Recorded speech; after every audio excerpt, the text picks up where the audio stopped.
Hello' guys, good morning. কি খবৰ আপোনালোকৰ? আশা কৰিছোঁ সকলোৱে ভালে আছে আৰু ভালে থাকিবা।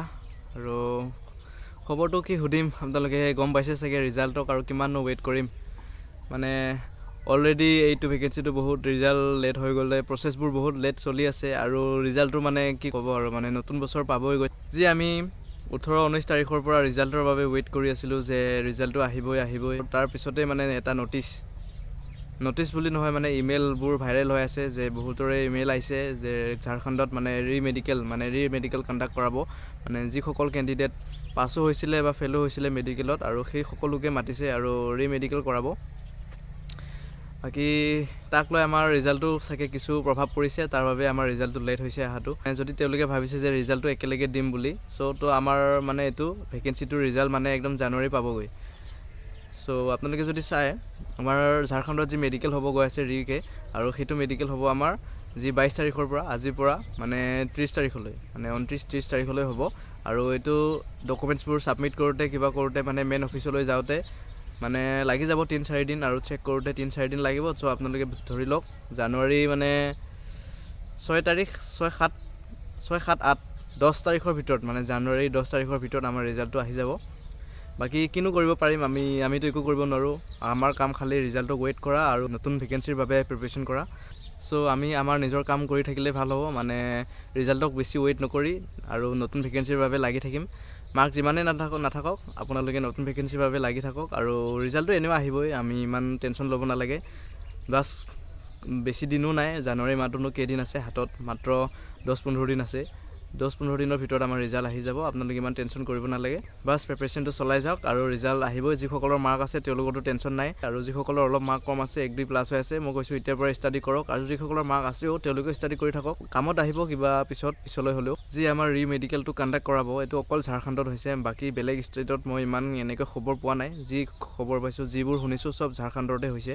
মানে কি কাৰণত হৈছে এইটো ইমানকৈ গম নাপাওঁ, জাষ্ট শুনিছোঁ যে নিউজত এনেকুৱা হৈ আছে। বাকী আমাৰ কাম জাষ্ট খালি ৰিজাল্টক ৱেইট কৰা। তেওঁলোকে যেতিয়া ৰিজাল্ট দিয়ে তেতিয়াই আমি ৰিজাল্টটো ল'ব লাগিব, ৰিজাল্টটো পাব লাগিব। বাকী আমিতো নিজে ৰিজাল্টটো খুজি কেনে ল'ব নোৱাৰোঁ। চ' নিজৰ কাম নিজে কৰি থাকক, আৰু অসম পুলিচৰ নতুন ভেকেঞ্চি আহিছে, তাৰ বাবেও প্ৰিপেৰেশ্যন কৰি থাকক, ৰানিং কৰি থাকক।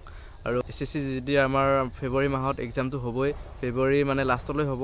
চ' তাৰ বাবে আপোনালোকে প্ৰিপেৰেশ্যন লাগি থাকক SSC GDৰ বাবে। লগতে ময়ো লাগি আছোঁ, জাষ্ট মই এতিয়া ৰানিং কৰি আহিছোঁহে।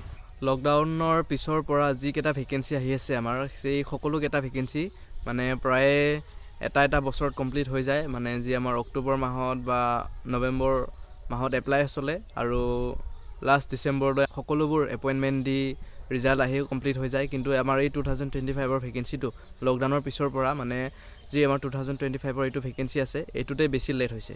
মানে সকলোবোৰ প্ৰচেছেই লেট, আমাৰ এক্সাম লেট হৈছে, আমাৰ ফিজিকেল লেট হৈছে, মেডিকেল লেট হৈছে, সকলোবোৰ লেট চলি আছে। আৰু তাৰপিছতে এতিয়া আৰু যেতিয়া ৰিজাল্ট দিব হৈছে, তেতিয়া আমাৰ মানে কি ক'ব আৰু, ঝাৰখণ্ডত এইটো কি কাৰণত হ'ল এইটো মই ইমানকৈ নাজানো। বাছ মানে গম পাইছোঁ যে তেনেকুৱা মানে মেইল আহিছে, আৰু ৰিকণ্ডাক্ট কৰাব মেডিকেল। আৰু নতুন ভেকেঞ্চিৰ বাবে আপোনালোকৰ মক টেষ্টবোৰ কিমান মাৰ্ক আহি আছে পাৰিলে অলপ জনাই দিব। ময়ো লগতে মক টেষ্ট দি আছোঁ 1-2টাকৈ। বাকী ষ্টাডিটো কণ্টিনিউ ৰাখি আছোঁ, যাতে ভেকেঞ্চিটো যদি আমাৰ কিবা কাৰণত অলপ লেটো হয়, মানে লেটটো নহ'ব, মানে ৰিজাল্ট আমাৰ জানুৱাৰী মাহত যেনেকৈ হ'লেও আহিবই। কাৰণ আমাৰ জানুৱাৰী লাষ্টৰ ফালে আমাৰ বহুতৰে ট্ৰেইনিং ষ্টাৰ্ট হৈ যাব। চ' তাৰ বাবে জানুৱাৰীত তেওঁলোকে যেনেকৈ হ'লেও ৰিজাল্টটো দিবই। বাকী সকলোবোৰ আমাৰ প্ৰচেছ কমপ্লিটেই হ'ল, জাষ্ট ঝাৰখণ্ডৰ বাবে আমি এতিয়া ৱেইট কৰিব লগা হৈছে।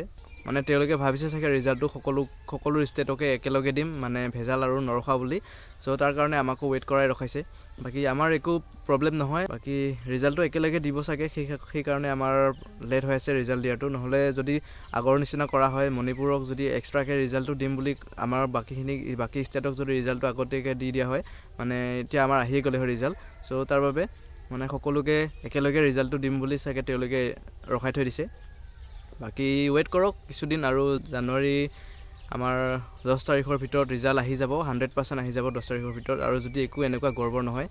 চ' এইটোৱে আছিল সৰুকৈ এটা ভিডিঅ' আপোনালোকৰ আগলৈ আগবঢ়ালোঁ। আপোনালোকে প্ৰিপেৰেশ্যনটো জাৰি ৰখাই থাকক। বাকী লগ পাম কিছু নতুন আপডেটৰ সৈতে।